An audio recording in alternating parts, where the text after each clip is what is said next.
The Pittsburgh Steelers are taking a hard look at this cornerback class at the NFL Combine, and I think that's really good news for what they could be bringing in the NFL Draft in a few months.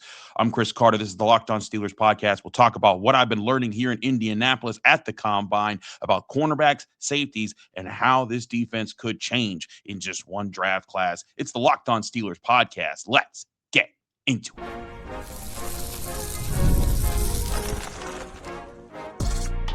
You are Locked On Steelers, your daily Pittsburgh Steelers podcast, part of the Locked On Podcast Network, your team every day.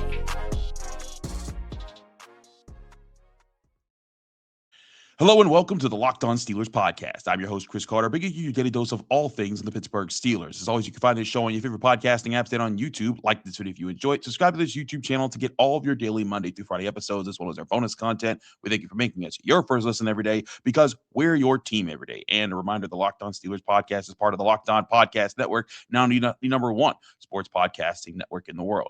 Today's episode is brought to you by FanDuel. Use your profit boost on an NBA future bet, and you can get entered for your chance to win a trip to the NBA Finals. Play your game with FanDuel, the official sports betting partner of the NBA. Visit FanDuel.com to get started. Now, Steelers fans, as I said, I believe at the top of this week, this, I think, would be a great year for the Steelers to go and get a top 10 cornerback in this draft class. Again, not a top 10 pick, but one of the top 10 cornerbacks in this draft class. And it appears they may think so as well. Cornerbacks talked here in Indianapolis. I'm at my hotel right now after talking to players. We're not going to have clips of the players talking for this episode. Kind of just ran into some time crunches with articles needed to write, transcriptions, and going back and talking to people. But I wanted to kind of give you guys a sense of what we're learning here at this class. And one thing we're definitely learning is the Steelers took a very, very hard look at this cornerback class, especially with those guys in the top 100.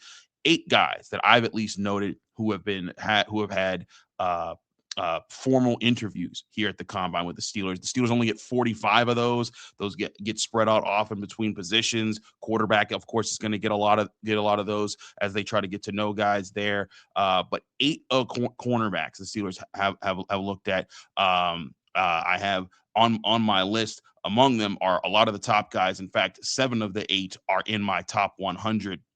Or top 10 cornerbacks for this on my big board. All of them are in the top 100 that I've listed out.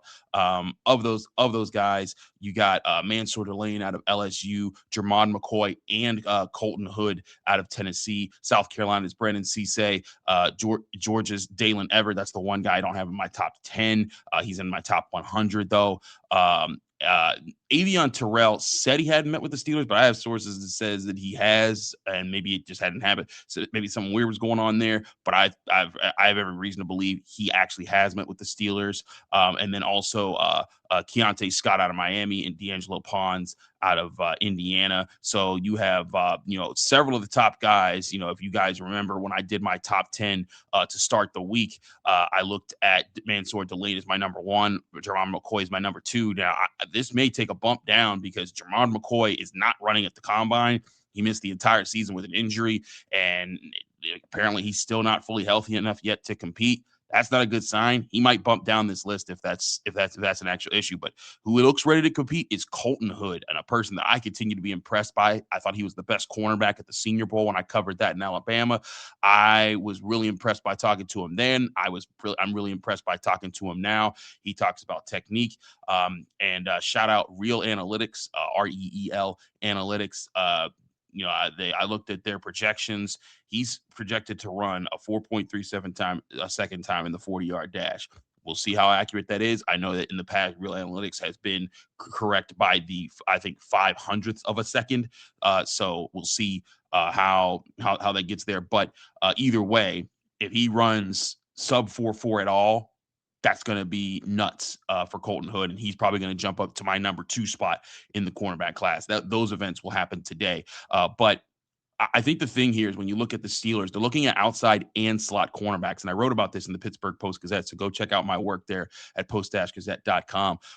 But the Steelers, I think, are really looking at defensive weapons. And we'll get to the weapon part too, because I think that also plays into the safety conversation. Because the Steelers typically, when you think of, excuse me, um, when you think of cornerbacks, typically everyone used to, in traditional sense, thinks you need outside cornerback. You just got to go get an outside quarterback. Slot cornerback, you can just kind of forget about and just push to the back. I think those days are becoming long gone in the NFL. And we're going to talk more about that throughout this show. But particularly at outside cornerback, again, the guys at the top of the list are still, outside guys. Mansoor Delane, I think still the best cornerback in this draft class. Avion Terrell, Jermon McCoy, Colton Hood, all those guys. Keionte Scott is my top slot cornerback.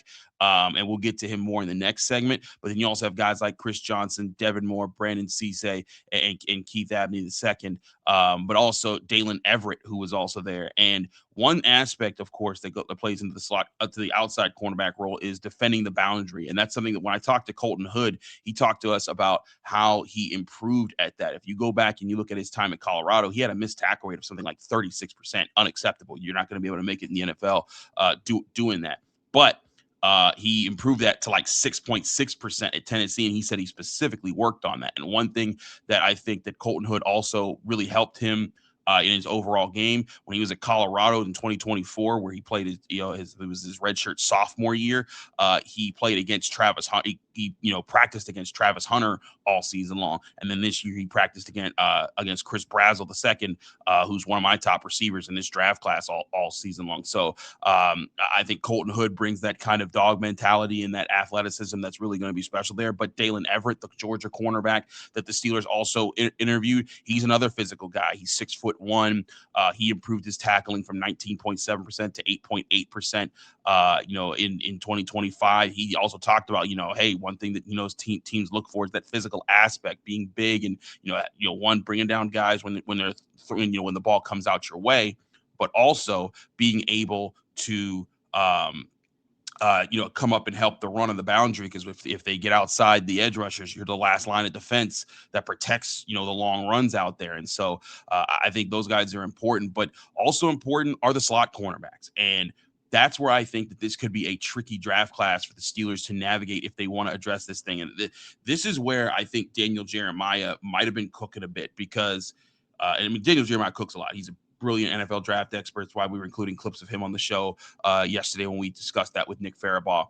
But a thing that I really like that he said was, I think the Steelers and a lot of teams should want to trade back, because there's a lot of guys that I think will be day 2 prospects that you'll want to get. And personally, the more and more I look at some of the guys in this draft class, I think it would behoove the Steelers if they found a way to get an outside and a slot cornerback and a safety somehow in their top 100 picks. And I know that's a lot to invest in your secondary, but I want to talk more about that, and specifically the cornerback positions, before we get to safeties, because we also talked to Caleb Downs.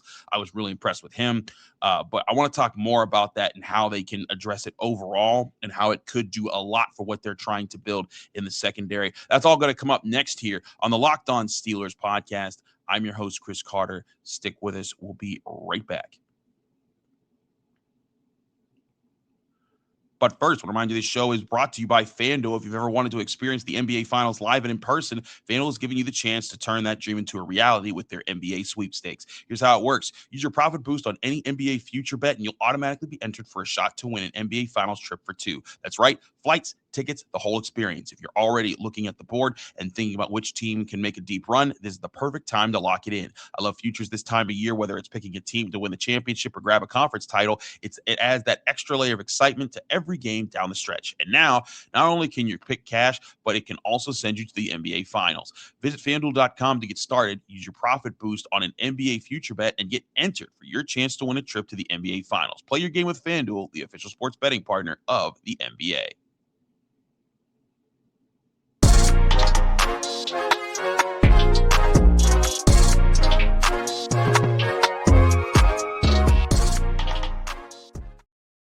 We're back here on the Locked On Steelers podcast. I'm Chris Carter, your host here, continuing the show. A reminder, a pardon our dust. We are in Indianapolis. I'm on the road, kind of doing my MacGyver podcast setup here that I do wherever I go. But we're making it work here as best we can. But I want to get back to our conversation about the cornerbacks. We'll eventually get to the safeties, because I also think this is a good safety class. The Steelers, I think, decent look at some safeties, and we'll talk more about the safety position there. But again, looking at guys, they didn't just look at outside guys; they looked at slot guys. Now, Brandon Cisse is a guy that when I looked at him on tape, I saw him lining up in so many different places. Technically, he is a wide corner. He played the far majority there, but man, South Carolina loved to move him around. I talked to him about that, and he said that was something that he prided himself on. From the time he was a freshman at South Carolina, when he got there, he was like, "Hey, I want to be a guy who can play all the positions, inside, outside, deep, short, press, whatever it is." And so I thought that was cool. But guys who are definitely slot cornerbacks in the NFL and what they brought to the table, two guys the Steelers interviewed who I think they need to be really, really closely at. I'm really intrigued by how they could run are Keionte Scott and D'Angelo Ponds, two of my favorite cornerbacks in this draft class. If you look back at my top 10 pre-combine, Keionte Scott was my 5, and D'Angelo Ponds was my 6. Now, again, I think Ponds, if he had Keionte Scott's size, he might even be like he might even jump up even higher, because I think if Ponds is Scott's size, he might be an outside corner, because Scott is 6 foot, Ponds is like a 5'9". We'll see these official measurements later today to confirm them, because these are all measurements that come from their colleges, where sometimes they do lie. But when I'm looking at the slot cornerback and what they bring to the table, it's becoming an ever increasing part of defenses at all levels of football. I think traditionally teams have overlooked the slot cornerback because it's like outside cornerback. That's where you typically would go to guards your Terrell Owenses, your Randy Mosses, your superstar, unstoppable wide receiver, or as receivers, that you needed a lockdown guy to take that guy away. Otherwise, that receiver was going to eat you alive, and your defense was going to just be helpless to stop them. But nowadays, you're seeing more and more of the slot receivers being those kind of dangerous guys designed up in passing games that are just matchup nightmares. A perfect example of that this year for the Steelers was Ladd McConkey. Brandon Echols, I thought, was a very, very solid cornerback for the season, pretty much all season. But what brought him to, and so like when he was doing his job solidly against average receivers and up even slightly above average receivers, he was like a B-level player. But if you remember, I think I gave him a C or C plus, maybe even a C minus on the year, my final grades, because when he went up against really good receivers that could work out of the slot, he was getting cooked. And that's why you need guys who don't get cooked out of the slot, but also help in different ways. One thing when I look at with Keionte Scott, and another reason that I really like him, is when you look at what he brings to the table as a coverage man, but also as a defender in different ways. He's an all-around weapon, and that's something that I think that you really want to capitalize on. When I looked at run stuffing stats, he had 19 run stuffs on the season according to Pro Football Focus. That's the second most of any cornerback in college football last year. Combine that with his pass rushing stats, 20 pressures on the season, 5 sacks on the season, both the most in college football last year, according to Pro Football Focus. That's to me, and of course, that's also including the postseason. So for those people who want to bring that up, that's fine. But this guy's a playmaker. Keionte Scott also had a pick 6. He had 2 interceptions on the year, but he had that pick 6 against Ohio State, helped the Hurricanes get to that national title run. He's a weapon in so many ways, as is D'Angelo Ponds.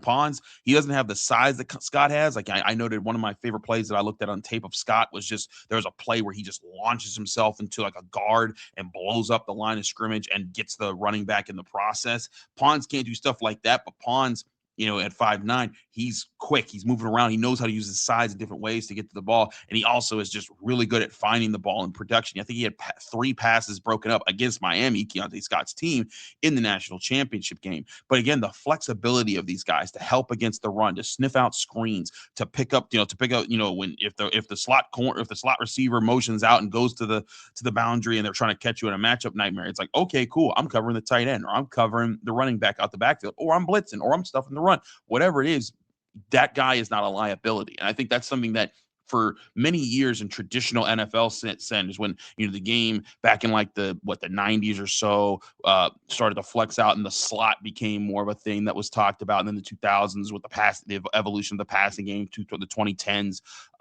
you saw slot cornerbacks start to become more and more and more of a conversation, but still not seen as the priority of a defense. And it's still not the priority of a defense, but they're becoming guys that you kind of need players in. And we'll get to more of this in our safety conversation in the next segment. But it's starting to become a bit positionless, not all the way positionless, but a bit positionless in the secondary. When you look at, you need guys that can flex between the slot, slot big nickel types that can help against the run, help as a pass rusher, but also help in coverage of wide receivers. You need those kind of X factor guys, and safeties are starting to become more and more like that. Guys in the safety position that can do that, but slot corners who can do that also, I think, are going to be guys who can really contribute as who are going to see their value get boosted when you look at how they do this. Now, when I look at this draft class and I try to figure out, okay, cornerbacks,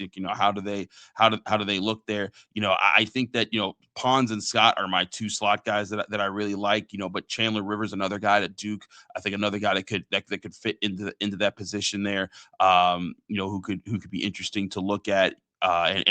Within this top 100, a guy that I think could, make himself some money.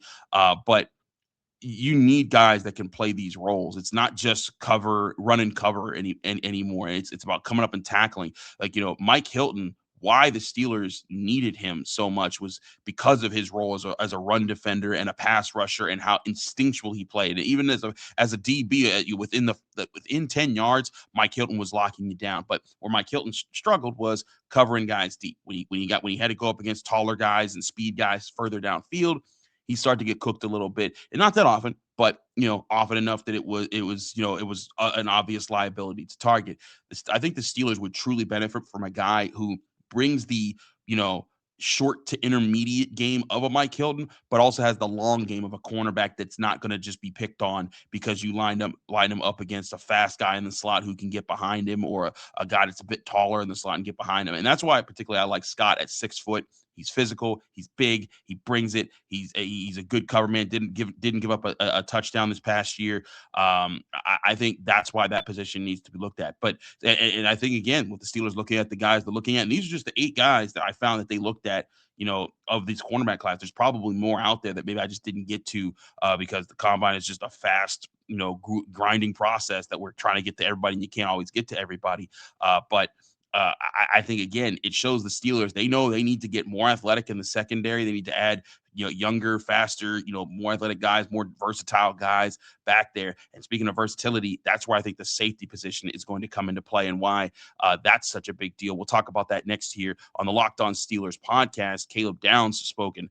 He was, I think, the biggest crowd so far of this draft class. Fernando Mendoza, I believe, is today, so we'll see how that goes. But Caleb Downs, big time discussions there. We'll get to that next year on the Locked On Steelers podcast. I'm your host, Chris Carter. Stick with us. We'll be right back. But first, I remind you, this show is brought to you by 5 Hour Energy. Welcome to the 5 Hour Energy Flavor Draft, where we're looking at every aspect of the draft to let you know which tasty flavors are the best and which might be the sleepers at 5 Hour Energy. The board is set and the flavors are ready, and only one is going to take the top spot. 5 Hour Energy has a wide variety of flavors, something for everyone. Among the top flavors is Confetti Craze, a delicious blend of rich, buttery, freshly baked confetti cake, smooth vanilla frosting, and a sprinkle of sweetness in every sip. But watch out for Cotton Candy for its delicious swirl of sugar clouds with a fruity twist and a hint of vanilla. And another big contender is Hawaiian Breeze, made with passion fruit, orange, and guava flavors. It's sweet, smooth, tangy, and tart all in one. Find all your favorite flavors at 5 Hour Energy Shots, available online at 5hourenergy.com or on Amazon.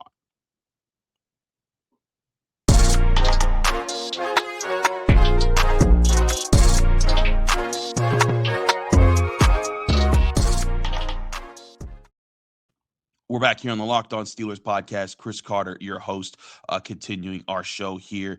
Now, I've been talking a lot about the cornerbacks, and I think they are going to really address cornerback and look at it very hard in this draft class, the Steelers, that is. But I'm also looking at this safety class, man, and I really I really like this safety class. I think that they are. Um, I think that this is a talented safety group. As I said before, my top 100 big board, Caleb Downs, still my number two player behind Fernando Mendoza. Um, but man, more and more as we get to look at safeties, this looks like it could be a special group. And the Steelers need help at safety. That's something that we've talked about, I think, a lot in the early part of this offseason. Juan Thornhill was a bust of a signing. Kyle Duggar, I don't think will be back. Jalen Ramsey probably is a safety for you this year, but you need young guys that are going to fly around. Deshaun Elliott will be back. That'll be helpful. But I think the Steelers could really add a guy, could really serve to add a guy or use a guy that's truly versatile, can bump down and help in the slot or help in the box, but also play deep safety. And that's where Caleb Downs is. And Caleb Downs is going to take a big trade up to get.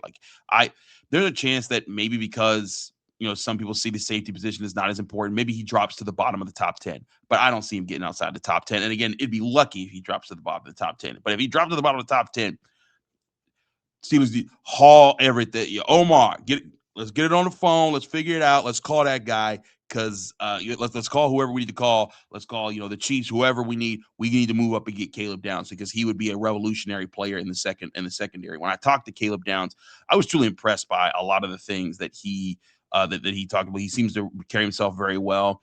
He was one of the Steelers visits or formal interviews, excuse me. But he didn't confirm that we got that sourced, but he is when talking to him, like I think it was just a well-roundedness that really impressed me.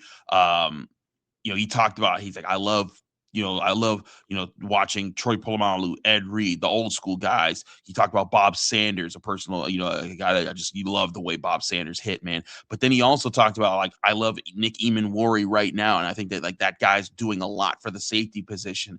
And I think what he means by that, by doing a lot, is you look at what Nick Emmanuel-Warren was for the Seahawks and their national championship, Super Bowl championship team. He was a guy who played so many different roles. He wasn't just your deep free safety. He was your box guy. He was your slot guy. He was this X factor player. You moved all over the field. Kind of like, if you remember, Troy Polamalu. Not saying that even worries Troy Polamalu. Chill out, old school Steelers fans. I'm not saying that.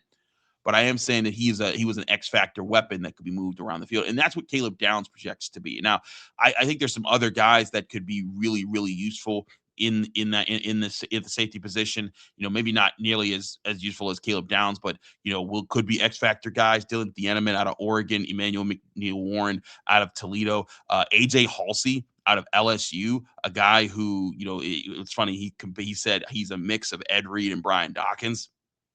Okay, that's a heck of a mix. That's a lot of confidence. But I really like them. I talked to Kamari Ramsey, not here, but at the Senior Bowl out of USC. I really like him. You guys know, if you remember my coverage of the Senior Bowl, I really liked Bud Clark there. I think, and he also got a formal interview with the Steelers, and I think he could be a guy that is that deep safety option to let Ramsey and Elliott kind of patrol the underneath and then add some flexibility where you want to switch it up and go there. But I think here's the thing about this is, and I think a lot of people get hung up on this because, they think of old football a lot of times in an old school sense. We like to think of, your favorite players, Troy Polamalu, Ed Reed, those guys back in the day. But remember what we used to talk about when we used to talk about those guys. Those are two different guys, two different positions. Troy Polamalu played strong safety. Ed Reed played free safety.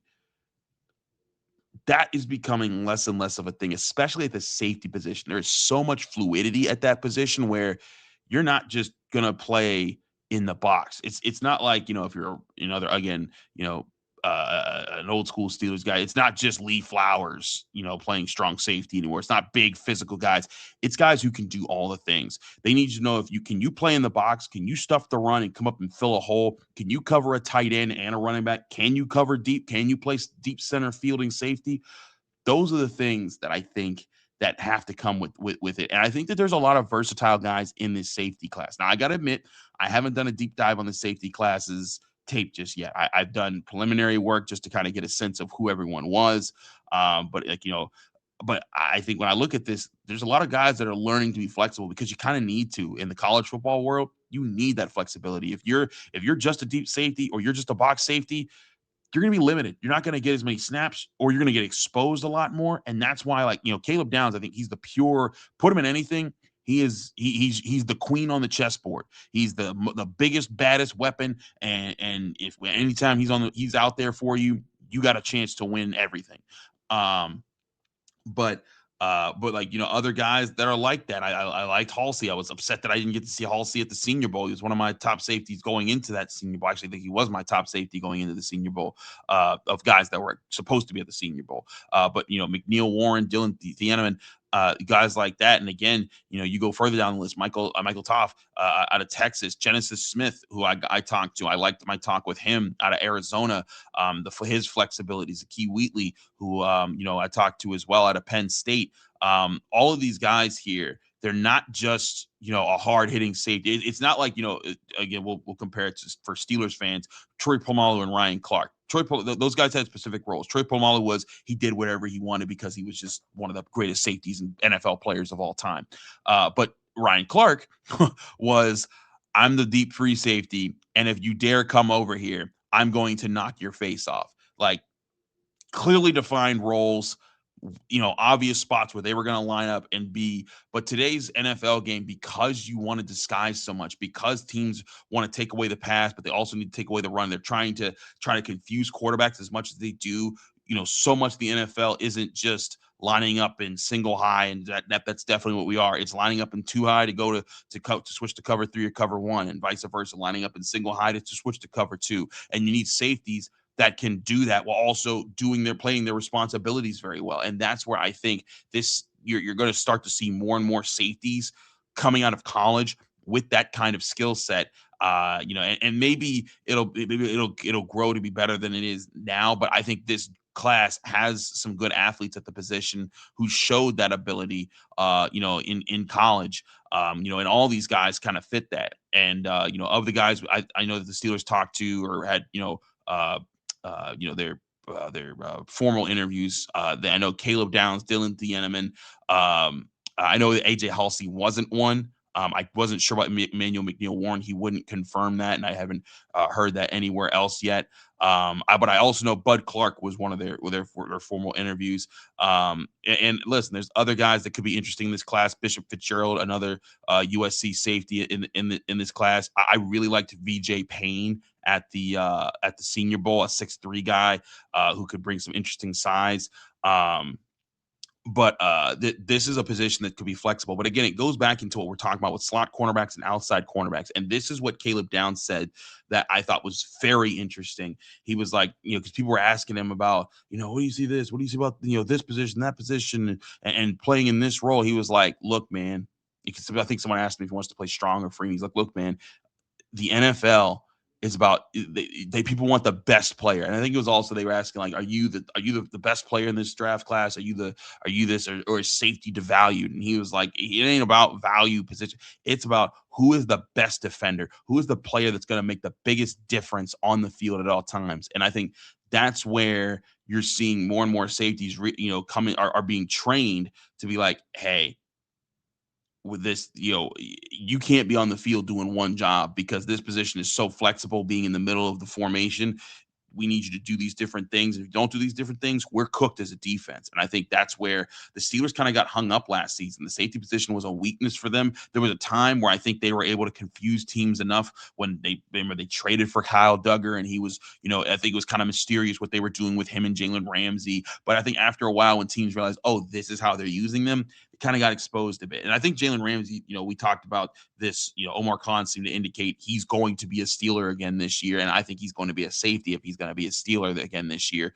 But you add in other guys, you add in the you add in like a fast Caleb Downs like player, and again, that's the extreme. But like, say you add in even a Bud Clark, and Bud Clark, not a first round guy, probably not even second round guy, most likely like a third round guy. But you add in a Bud Clark who comes in and, like, hey, maybe Ramsey and Deshaun Elliott are your typical starting two safeties, but when you get into those nickel packages, which you use like 60% of the time, 75% of the time anyways, he's playing the deep safety role, and that's kind of what he primarily holds. And then maybe you flex it around a little bit more, but that gives flexibility to Ramsey and Elliott as guys who do that. And that could be another way that you address slot cornerback without having to draft a slot cornerback and saying, hey, our slot is typically just our safety. And maybe that's where Jalen Ramsey is that X factor got for you right now.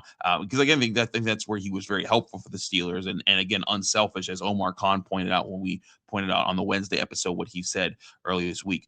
But again, defensive backs, the Steelers are looking very hard at it. They're looking to revamp some things. They know they got a really good one in Joey Porter Jr. I think they really should sign James Pierre to give them depth there, but it would behoove the Steelers to get an outside corner, I think a slot corner, and a safety, and maybe they can mix those two, a safety and a slot corner, all in one, and get one of those guys like Kamari Ramsey is a guy that's out of USC, a guy that's flexible between those roles. Maybe you can mix those two, but two defensive backs in this top 100, I think, are a must when you look at the talent that's there. And then you could, and again, with 5 picks in the top 100 right now, and if you trade down, maybe you can get a 6th, which would be crazy. You could get 2 wide receivers, 2 defensive backs, and you'd still have time to you still have the space to get a guard for your 5th. And if you got a 6th, that can be, your linebacker, that could be your D tackle. There's a lot of flexibility in this draft class, and it's continuing to look to me like the Steelers, maybe if they don't see the potential to get that superstar player, or they think that they have more value by just adding more in the top 100, maybe you do trade down in the first round, still take a first round talent there in the later 20s, but then just max out by getting a second round pick, a 4th, 3rd round pick, and find ways to continue to just dip into what I think is a deep class within the top 100 of guys who won't just be, decent players, but good starters that can really give you good chess pieces for your new coaching staff to work around this defense. We'll talk more about all this. I'm going to try to put up some content over the weekend. I'm here all weekend, so I'll be checking out the combine, checking out the players, scouts, talking to guys, seeing what I can learn here. But so check out the Locked On Steelers podcast. Thanks for tuning into the Locked On Steelers podcast. I'm your host, Chris Carter. Follow me on Twitter, Instagram, TikTok, Blue Sky, wherever you get social media. My handle is always at Carter Critiques.